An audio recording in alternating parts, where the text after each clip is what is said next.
Good morning, everyone. Welcome back to day two of our 2026 Society for Digital Mental Health Conference. My name is Cesar Escobar Vieira. I'm co-chairing the conference this year along with Caitlin Stamatis, and we are so excited to start the day two of our conference today. The next. So Today we have um, a day just as packed, if not more, than day two, with a flurry of panel discussions, the first of which will kick off in just a couple of minutes, discussing digital mental health in value-based care. We have flash talk with topics such as AI and development and engagement with digital mental health interventions, ask an expert sessions, focus on reducing barriers to care, working with and for people with lived experience, and a super exciting virtual exhibit hall, which will remain open throughout the day for people to visit. And also during lunch break as well.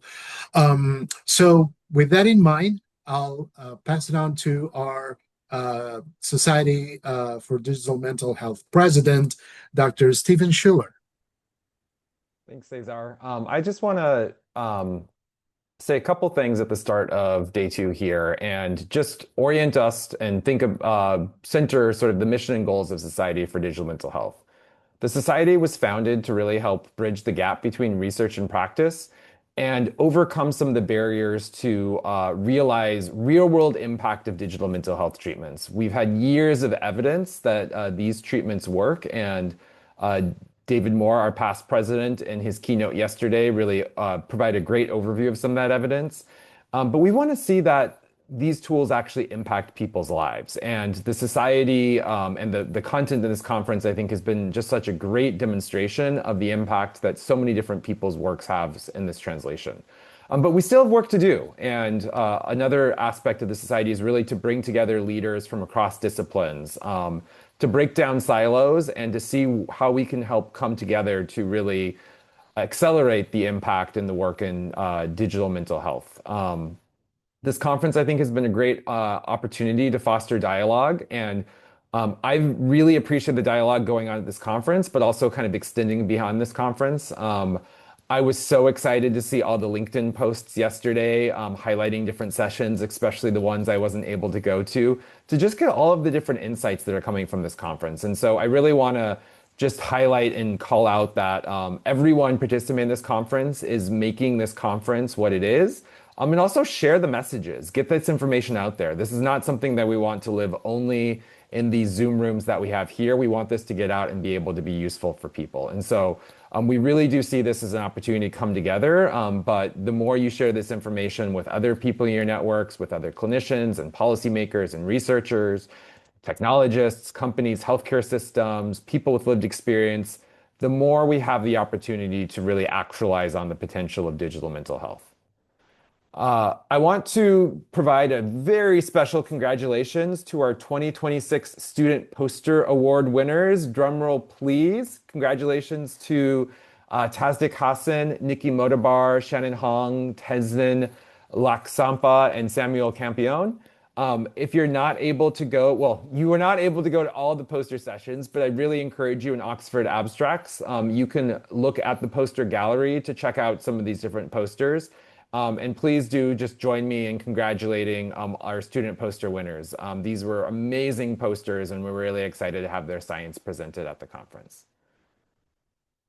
So I want to just call out that the real strength of STMH is our memberships and our connections. And a real special thanks to our SIG leaders. We have 4 special interest groups that are part of the society: our industry SIG, our health equity SIG, our newly launched AI SIG, and our student and trainee SIG. The SIGs are running different events here during the conference. And if these are areas that you're interested in, I'd really encourage you to get in contact with the SIG leaders to be able to get involved with these SIGs. STMH is also trying to come together and collaborate with other organizations. We've been networking with in the past year with over 30 different organizations. And so I think just leaning in this aspect that we are better together, thinking about how we can bring together different organizations. If you're part of an organization that you think needs to connect with Society for Digital Mental Health, let us know. We really want to make sure that we're able to collaborate and connect with as many different parties in this space as possible. I also want to make a call out to please join us at our member meeting, which is today at 5 p.m. Eastern, 2 p.m. Pacific. During that meeting, this is an opportunity for the board to share some of the information around our logistics with you. So you'll hear some overview of the conference by the numbers, updates on activities of the society from different board members, and then we'll have an open forum for feedback and discussion.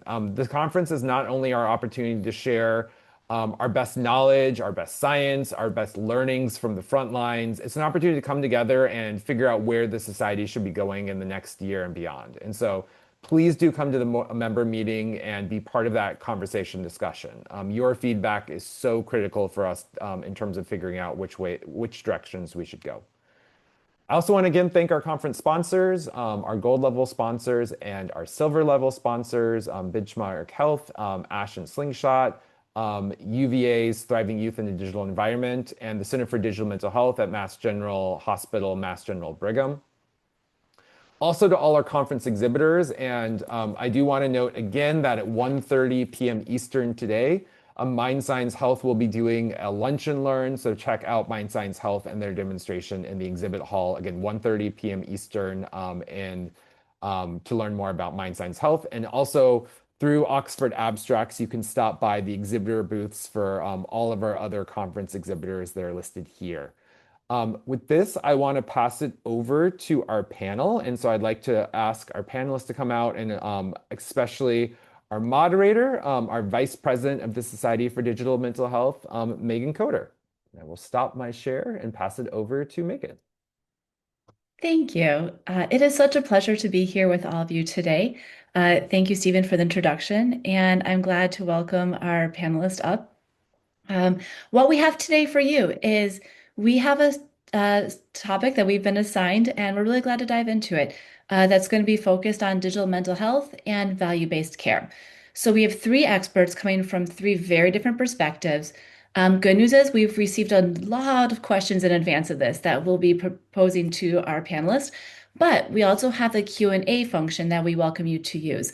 The chat function isn't something we're using for this particular phase of the event, so Q&A it is, and we've invited our panelists to engage there, but I'll also do my best to weave in questions into our discussion and save some time at the end to have dedicated time for that.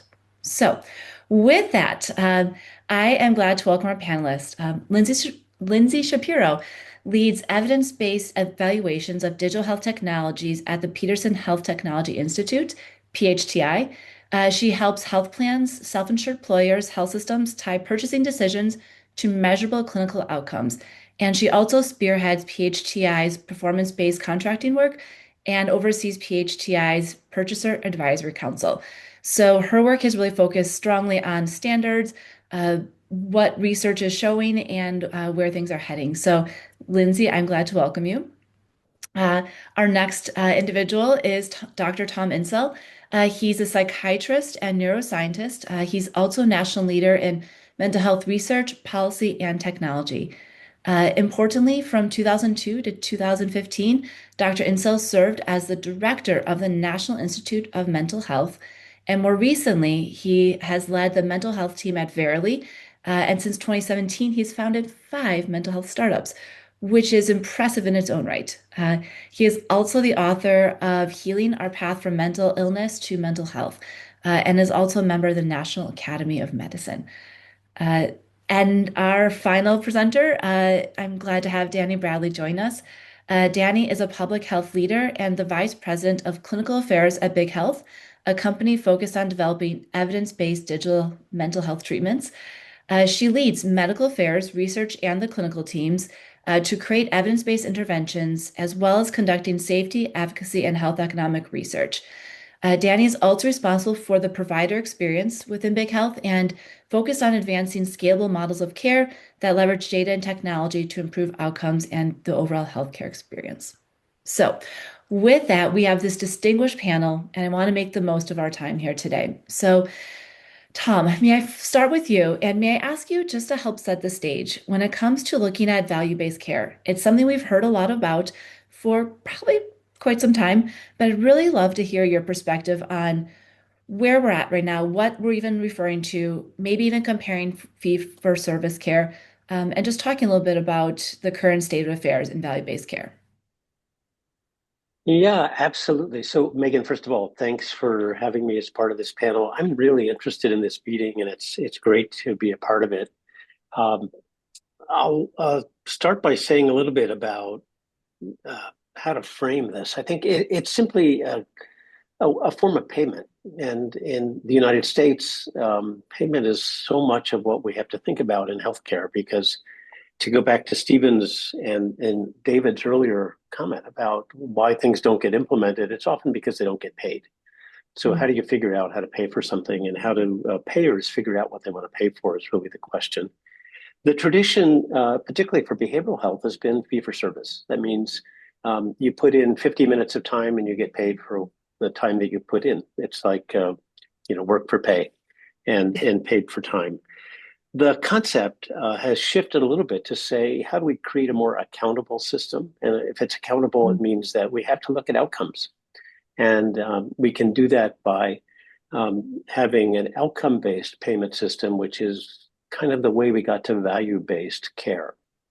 That's the idea that you define value in terms of outcomes. And this has been around for a while. It's really what kind of was the fuel behind Medicare Advantage. And if you look in the behavioral health space, the CCBHC program, that's the federal program for people with serious mental illness, $10 billion program across most of the United States, is a prospective payment system. It's not fee for service. You get, as a CCBHC clinic, you get it paid based on the population that you're covering and the attributed lives you have in that population and what you expect them to cost. And that's how much money you get.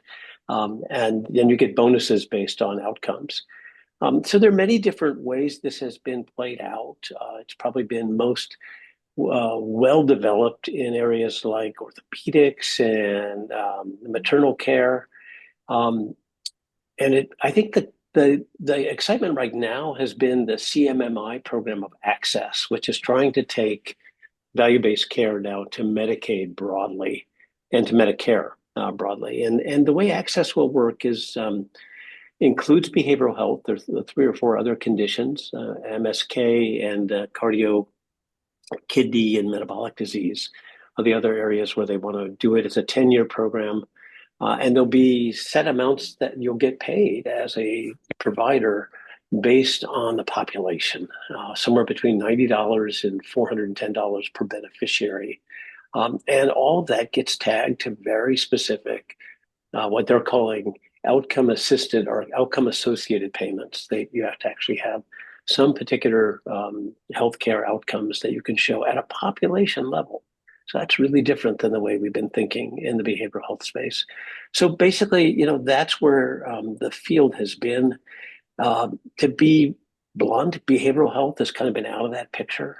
Other than the CCBHC effort, there's just not been a lot in the behavioral health space for 2 reasons. One is that there's no consensus about how to define value in this field, unlike in diabetes or cardiovascular or most other parts of medicine, when there's just pretty good agreement across the field about what success looks like.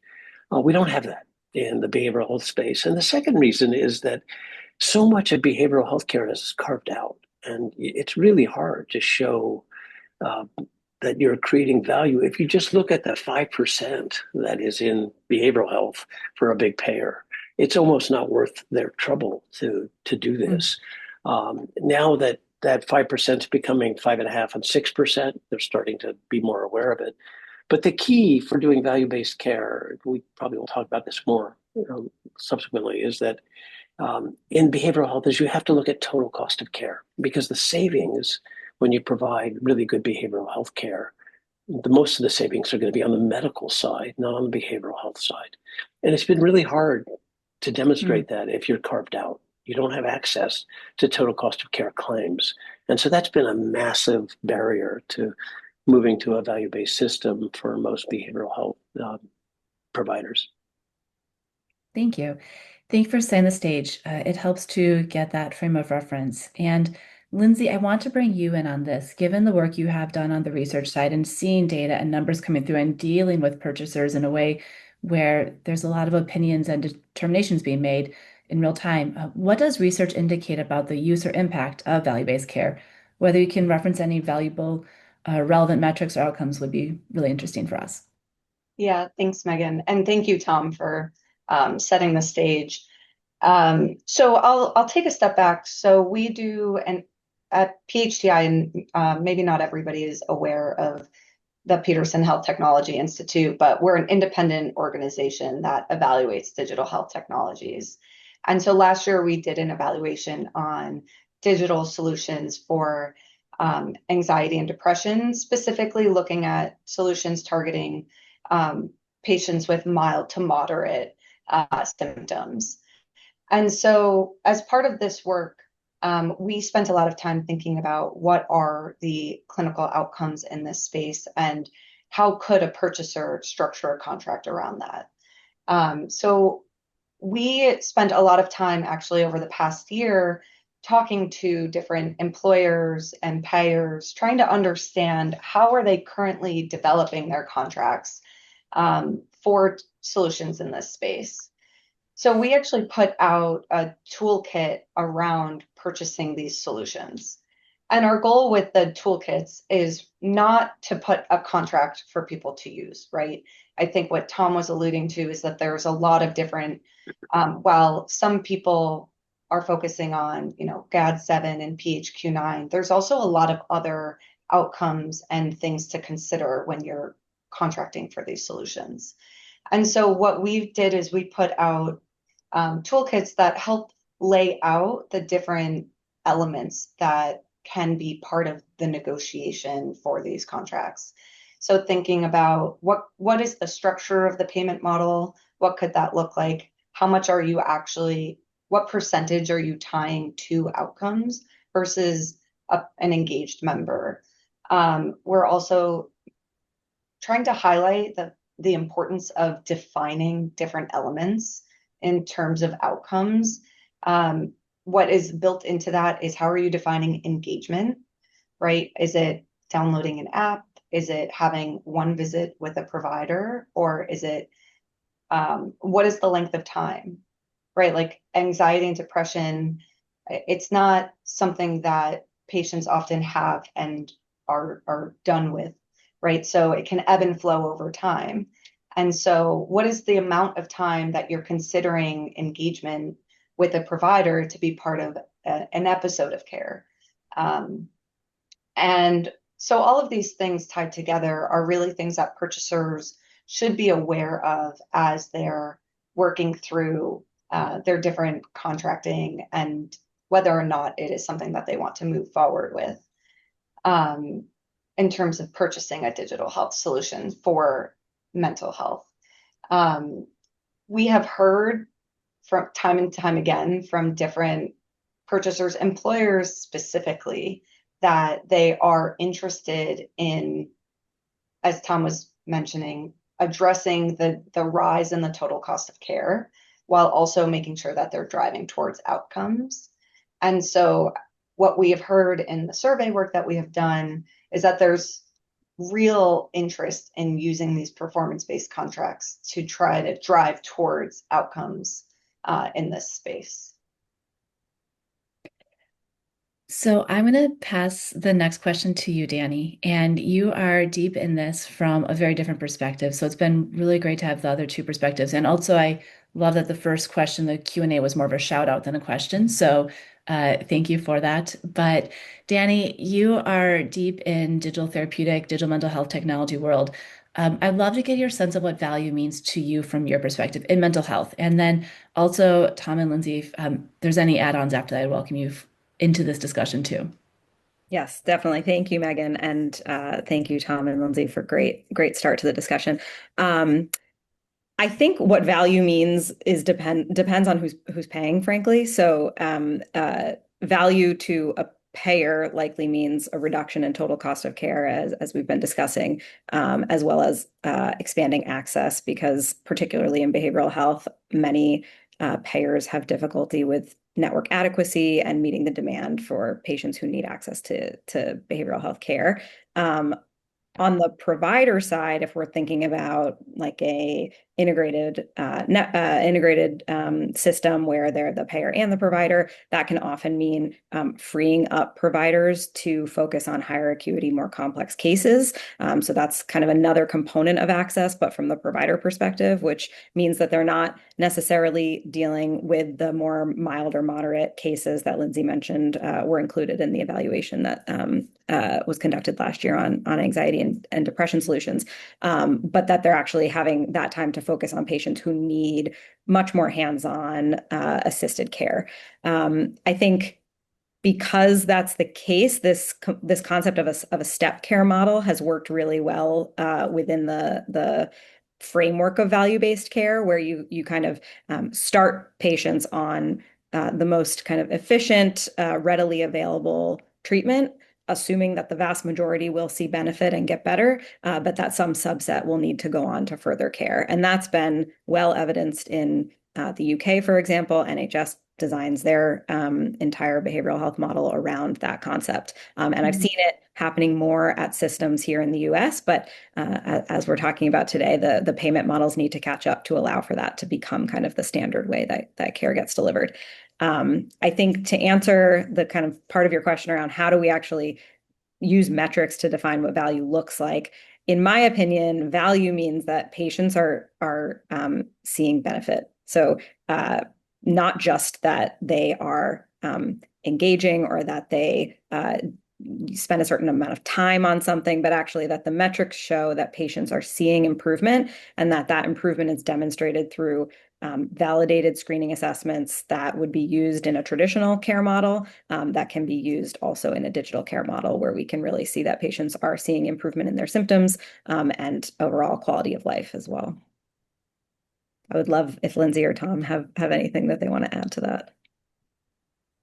Yeah, maybe I agree. I mean, I think, Dani, it is a question of trying to figure out what is the best thing to measure, or what are the measures that matter. Again, in the traditional American system, the healthcare companies have been generally held to HEDIS measures from NCQA. And there are about 22 of them in the behavioral health space. They're really boring and they're very process oriented. And if you were a patient and you looked at those, you'd say, like, none of those mean anything to me. NCQA is actually now trying something that's very interesting, and love to get your thoughts. And this would be an interesting thing for big health to think about as well, which is this idea of using a goal attainment scale, not tied to symptoms, not tied to really any particular disorder, but asking patients from the very beginning, what do you want out of this care? What would success look like? And then measuring that. And they, NCQA, because it likes to copyright everything and monetize it, has created their own version of this that allows them to quantify your progress on goal attainment. But that patients really like that. And it's a really interesting way of beginning to define value for payers as well. So I think we're going to see more and more attention to that, as opposed to just the kind of classic PHQ-9 and GAD-7, which is, I think, the data are not great to show the validity of those scales for measuring anything that matters at all to patients. So we're beginning to go in a different direction. Still may not be the same thing as hemoglobin A1C, but it is at least a step in that direction. I like that model a lot, especially coming from NCQA, who, whether they like it or not, payers have to listen to, right? Yeah, exactly. This concept of, are patients getting out of it what they need to get out of it to feel better, whatever better means to them? If NCQA can come up with a model for how to actually quantify that and allow payers to determine whether or not that's happened, I am all for that. Yeah, so we've been using this at Benchmark, and I gotta say, it actually is a really great way to build trust with patients. It changes that initial assessment from fill out these forms and tell us your insurance and all this kind of extractive stuff that goes on in a first meeting with a clinician. And it flips the switch to say, tell us what's important to you and what is it that you want to what do you want to get out of this experience, this healthcare experience? And what would success look like? And let's do it at 3 months. It's like setting up an OKR for the patient. It's really interesting. And we've kind of now really bought into this as the major assessment that we do. And I think patients really like it. It's interesting. We do that in SleepyRx and DaylightRx as well. When a patient is onboarding, in addition to the comprehensive kind of clinical assessment that we do, we also ask them, what are your goals? And in SleepyRx, which is our treatment for insomnia disorder, it can be as tied to the condition as I want to stay asleep throughout the night, or I want to fall asleep earlier, or stay in bed longer, or get more hours, whatever it might be. But it could also be, I want my relationships to improve, or I want to feel more productive during the day, or I want to feel more energized. And to your point, it ties the patient more closely to the treatment, and it motivates them to remember why they're there in the first place. It doesn't kind of abstract away in all of these measurements. We can kind of abstract away from what the patient actually needs. So it helps us tie back to that. Yeah, I think this is great. And Megan, it's the right question to ask now. I think for the entire field. I mean, this behavioral health field has got to come together to define what are the measures that matter. In the way that diabetes and cardiovascular and musculoskeletal, almost every other field in medicine, there's a clear consensus about what is success, what do we measure, what do we care about. I mean, to give you just some sense of how dysfunctional this is, the main measure that's used by payers, like the PHQ-9 and the GAD-7, would be unacceptable to the FDA for behavioral health. They would never accept that. And the one that they would accept, like a MADRS or a HAM-D for depression, is almost never used in clinical practice. We are just fundamentally dysfunctional around the whole measurement-based care part of this field. And that needs to be repaired before we can get to a value-based kind of model. We have to decide what value looks like.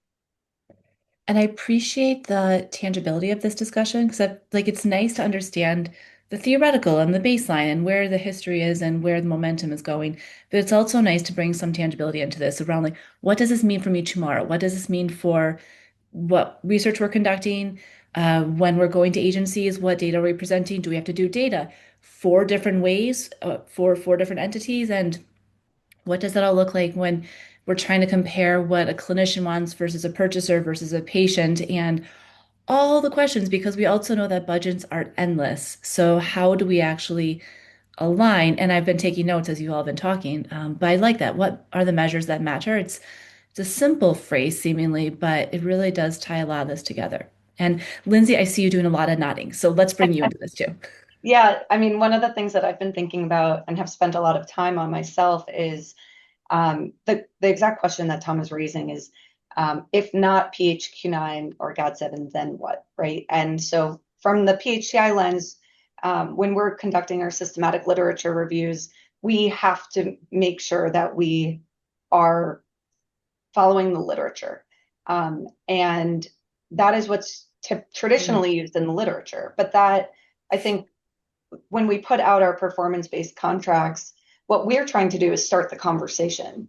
And what one of my favorite parts of, when I've been sharing the toolkits with different purchasers, the reaction is often, oh, I didn't even know I could ask for that, right? I didn't know that I could define engagement. I didn't know that I could define the length of an episode or things like that. But I think, if you have a purchaser who's willing to engage and accept a different type of measurement or scale, I think that it's worth exploring. I think what we're trying to recommend is that people are aligning on the front end and having a conversation about it, because that's what's going to move the market and the industry forward.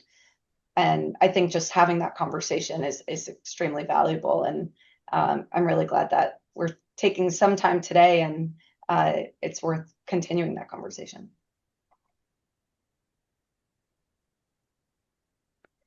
Maybe I'll build on that a little bit, Lindsey, because I think, we do this. One of the companies that I co-founded called Vana Health it's a value-based approach to serious mental illness.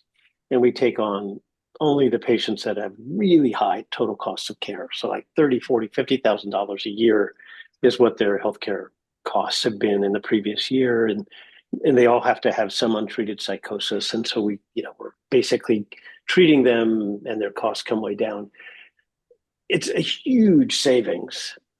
So it's all risk-based. It's all value-based. It's really hard to do. And here's why it's hard, is that even though we save a lot of money for the payer, and we have a shared savings model, so we split 50-50 with the payer, we don't see that money for 18 months or 24 months. It takes that long to demonstrate the savings and to true up on the economics. So if you're a digital mental health company, how do you support yourself for those 18 months while you're waiting to see your first dollar of revenue? There's some really tricky issues around not only the sort of defining what the quality measures are and what the length of service and all of that, but actually just the economics of value-based care is a little tricky for people who are used to fee-for-service. You really do have to think about these long timelines and how you cover that gap until you get the shared savings. Yeah, I'll just respond to that, because as part of our work, we actually interviewed a number of vendors as well. And one thing we heard from them is, like, we need cash flow to operate, right? You can't just wait till the end and then see how the results come out and then pay from there. And I don't have this in front of me, but we separate out, or we recommend separating out a per engaged member payment from the performance payment. So having part of the payment being as people are engaged over time on like let's say a quarterly basis, and then you have the performance payment at the annual basis. So our recommendation with that is really, with that in mind, is making sure that companies have enough money to continue to operate and do the work that we're hoping that they're doing, while also working towards incentivizing outcomes as well. Yeah, exactly. So that's how we've negotiated the contracts, is that there's actually three pieces to it. There's the true up at the end when you actually get paid for your performance. There's a PEPM, a per engaged member per month. And then we also usually get a sort of finder's fee up front. There's a bit of money that comes in at the beginning of the contract just to sort of get us going, because and it depends again, it's different in every contract is different, but most of them have something, we're able to negotiate something like that. Sometimes we do it through a digital product that we sell to the vendor, to the payer, and they're paying us as a way to help us get started. But it's like every time you're figuring it out from scratch, and it's different in every case. Yeah, if I could add, I think the concept, Lindsey, that you just described, where cash flow matters to companies that are trying to offer these services, and as Tom described, like, there has to be something coming in order to support the work that's happening. One of the tricky things is these different behavioral health models all are offering different types of value to patients. So I'm going to use an example of at Big Health, our products are primarily based in cognitive behavioral therapy, and the goal is actually to get them off of the treatment. Like, come use it, get the skills you need, integrate those into your everyday life, and then you don't need to keep coming back. We don't want you still using the app in, 3 quarters after you started. We want you demonstrating that you got better, continuing to do the behaviors that you learned and integrate those skills into your daily life that you learned on an ongoing basis. But again, this is where measurement comes in. That's not measurable. We can't, keep a camera on the patient for the next year and make sure that they're continuing to do the things that they learned. But we can see it when we follow up with progress scores and make sure that their clinical assessments are continuing to be positive.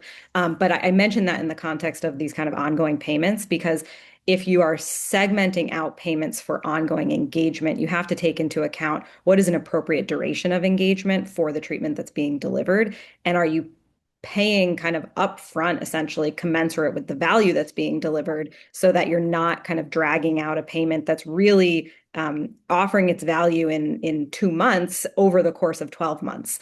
And so that is one of the many hurdles that we've run into when it comes to designing payment models. Yeah. We have touched on so many things. This is fantastic. And while we have a list of questions and we can go back to that too for that initially came in, we also have quite a few coming in through the Q&A. So I want to make sure we get to some of those. One of them, and feel free to tell me if you think we've already addressed it or not, but it talks about how do anyone on the call, is there a process in place to bring people with lived experience living with illness and their families into what value looks like? So we've talked a little bit about what does it mean for you, but if you're pediatric, if you're unable to engage, then obviously caregivers or others will be a part of that discussion too. Or it could be way earlier in the process with NCQA at the beginning or other entities. So just curious how you've seen the inflow of patient perspective into the discussions we're having today. And realistically too, it's very okay for you to say, hey, we're just not there yet in some of these areas. I don't want to sugarcoat things. I would love just to have an honest review of where we're at. I'm happy to just share that for the PHCI reports, in addition to our systematic literature review, we also spend a tremendous amount of time talking with patients. It's important for us and patients who have used the solutions. So it's really important for us to understand how it may be different than the care that they were previously receiving, or how it was different from not receiving any care. And to get that perspective and integrate it into the work that we're doing is really critical for our understanding of how it is beneficial to patients. Yeah, I think the best example that I pull from that is a recent report from Fountain House, which is a nonprofit that provides recovery services to people with serious mental illness. And they looked at this question really carefully about what are the measures that matter. Actually, that was the name of the report, Measures That Matter. Oh. But to do that, they brought together the members, the people that they serve at Fountain House. And what they heard from the members was entirely different than what the healthcare system has been focused on. It was just really, really interesting. And in this report, they come up with some new measures for looking at flourishing and thriving that we're actually now using those at Benchmark because we think they're really helpful to get insight about this.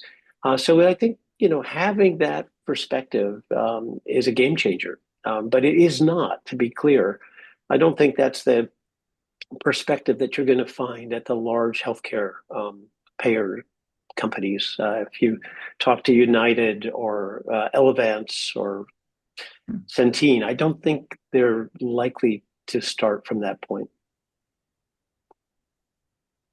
Yeah, I mean, I think what the two of you shared is great and comprehensive. I'll add maybe just an example of how we integrate the patient voice to make it a little tangible. It is kind of a regular part of the patient experience with our programs that we're asking them for feedback, and that serves multiple purposes. It serves the purpose of making sure that we know what is benefiting the patient and what they consider to be valuable about the program, but it also serves as an opportunity to kind of nudge or remind them to do certain activities. So one very tangible example is that in SleepURX, they're intended to complete a daily sleep diary where they're reflecting back on the previous night's sleep, so that we can see, has it improved, and all the relevant metrics.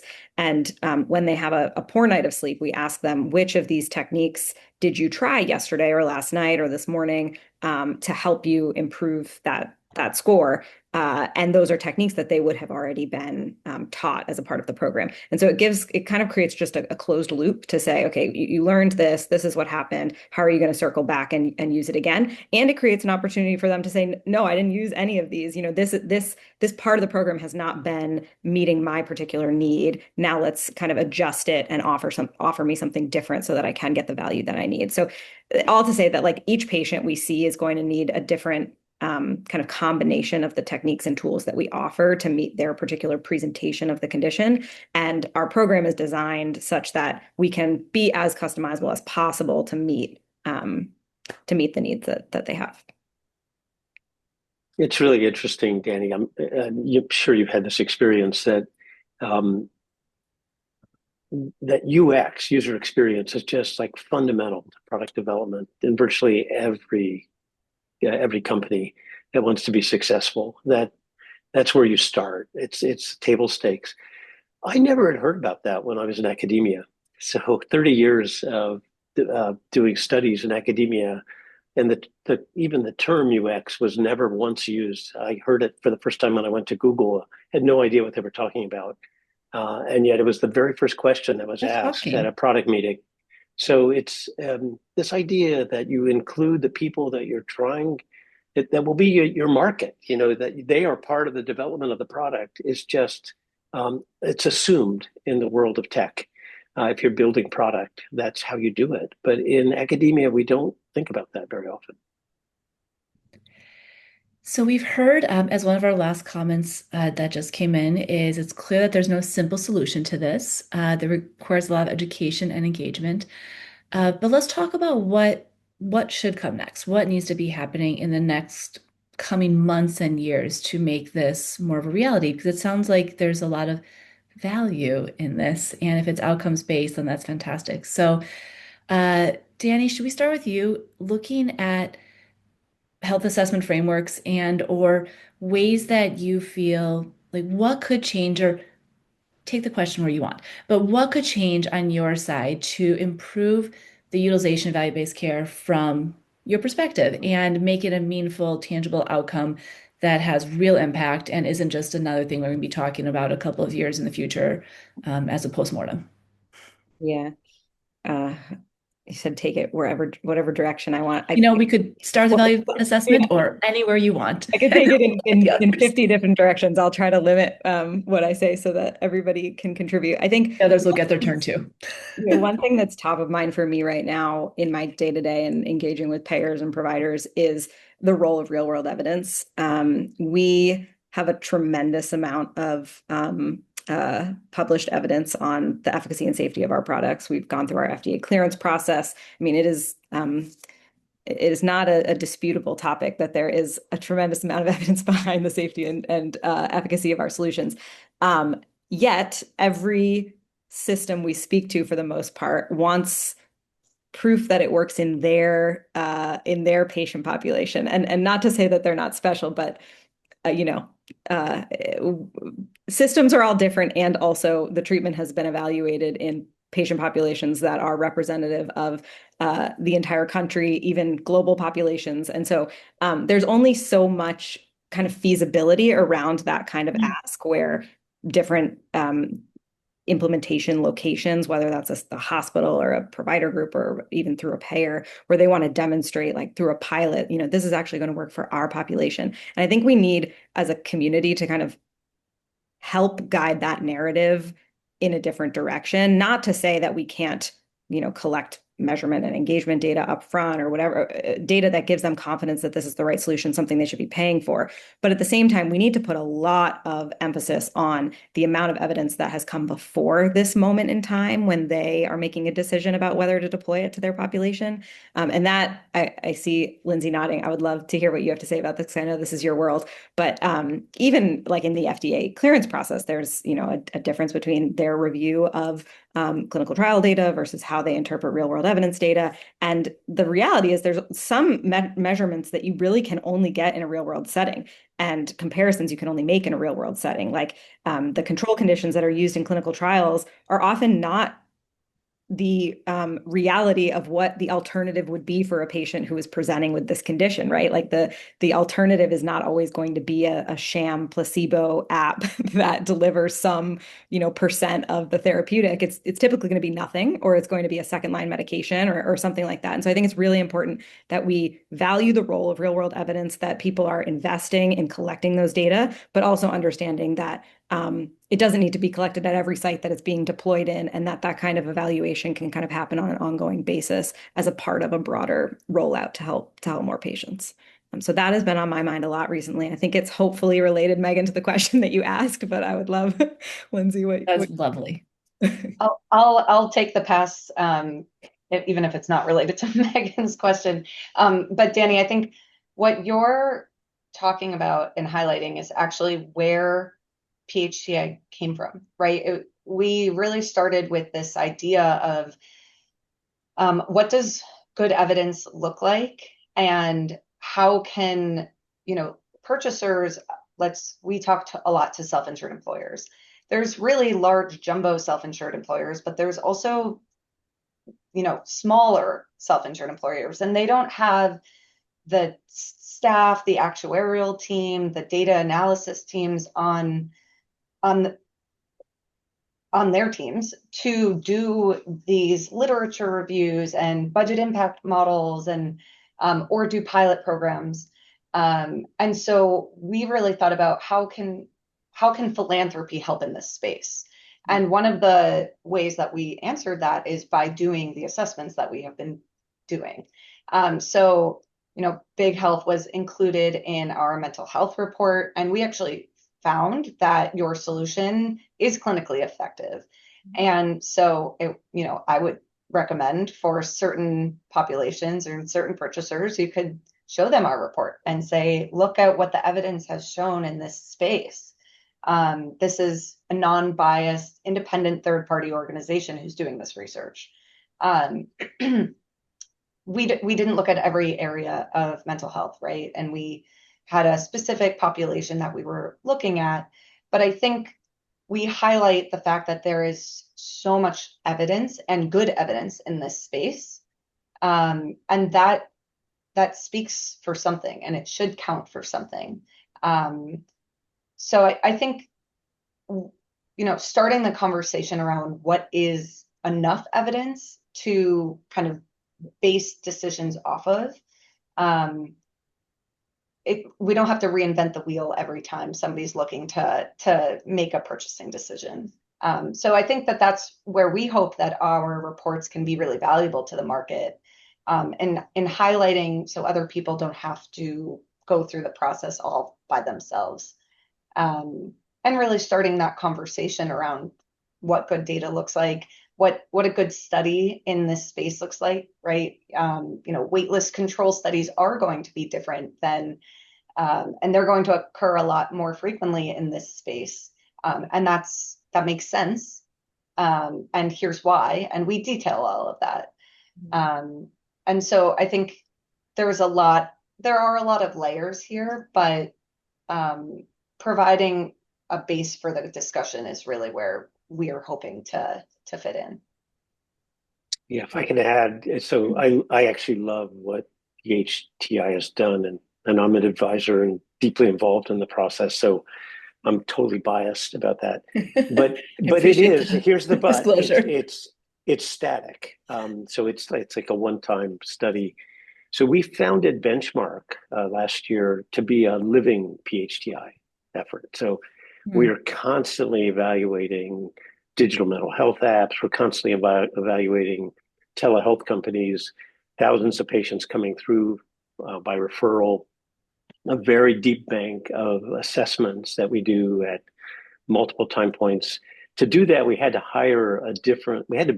build a different mental health care system around advocates.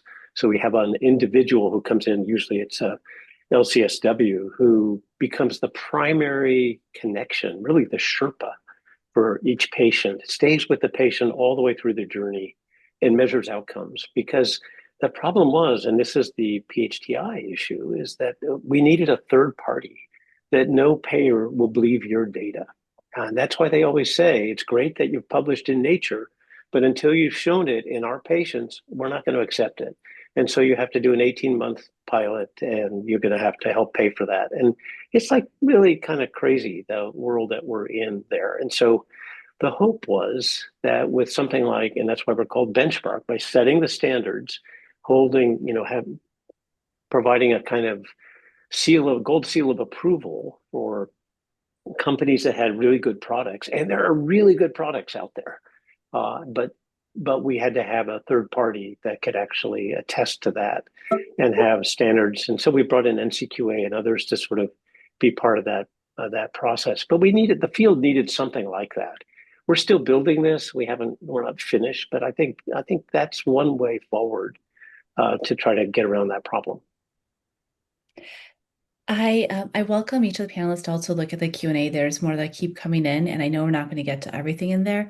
I'm also going to say something that's possibly controversial, so I'm very okay with you all just changing course on this one or making sure I'm corrected. But I think to the points that Dani, you've been making, we've seen a lot of companies with a lot of really strong data, a lot of good metrics, RCTs, real world outcomes, and the whole gambit that is a deep source of knowledge and insight. And I've seen from my history with the Digital Therapeutics Alliance, a lot of companies struggling with runway and struggling with the ability to stay afloat because payers will inevitably ask, yeah, that's great, but I'm going to need this and I'm going to need this. And Lindsey, as you're talking about the reports from PHTI and Tom from Benchmark, are we starting to see a point where some payers are going like, yeah, that's sufficient. This is great. Thanks. And now we're going to make an actionable decision on this. Or are we still at the phase where payers are like, oh, that's great. I'm so glad you've proven all these things on all these different levels. And these metrics are fantastic and it looks fantastic. But, and then here we go into the but discussion. And then therefore, then that impacts the industry and the ecosystem and patient care in a way that is really serious. And I feel like that is tied with value-based care, but also just a historic trend I've noticed. So I'm curious if there's validity to that, because it feels wrong in a ecosystem with so much of an academia research focus to be like, when is there too much research being asked?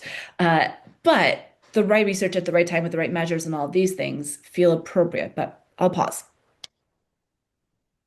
I'm like jumping to answer, but I don't want to. Go ahead. So many reactions to that. And I think the question that you asked at the end there, like as people who kind of either come from academia or are steeped in research, how do you ask yourself when is enough enough? And I think the answer to that is like looking at it from a practical, feasible perspective. Do you have enough evidence to suggest that patients will benefit once this product is made available to them, and that it's safe and fits into the healthcare ecosystem in a way that reduces cost? All the things that are boxes are checked. We need to stop fishing for more at some point. And I say that as somebody who has done research for a very long time. I don't mean to say that we need to not keep asking questions, but we can do that alongside distribution, real world distribution, where patients are getting access to these things because we know that they're effective and that they will help them. I think that there is something in all of this, and I've been thinking a lot about this recently. There's something in all of this that we need to maybe take a page out of pharma's book. There's something here around like pharma finishes their trials, they get their FDA approval, and no doctor says, okay, I see that you got approval, but let me make sure it works in my patients, right? Like there's something here that is not quite adding up, and we are being held to a different bar because we don't fit into a neat box. This is still new. Everybody here listening has been kind of participating in or actively involved in digital health or digital mental health for a very long time, I'm sure. But for a lot of people, particularly people making decisions at payers or at large hospital systems or even at employers, this concept is still new and it doesn't fit neatly into a process or a box that they already have established. And so there's a lot of kind of education and support around helping them take the frameworks that they have, apply them to new concepts, and give them the confidence that will work, so that we're not reinventing the wheel completely and continuing to try to reach a target that just keeps moving and moving beyond what's really an appropriate bar.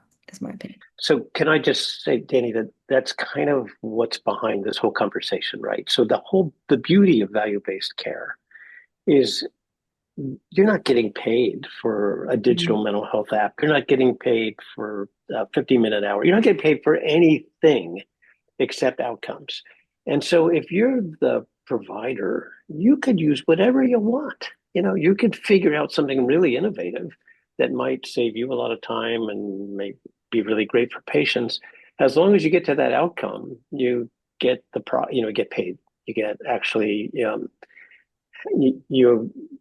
you're in a world now where innovation becomes much more useful and becomes practical because you don't have to convince, like at the CCBHCs, if they decide that what they want to do is massage therapy on all of their psychotic patients, they absolutely can do that.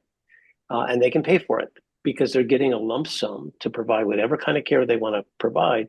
But they have to show at the end of the day that it works. They have to be accountable.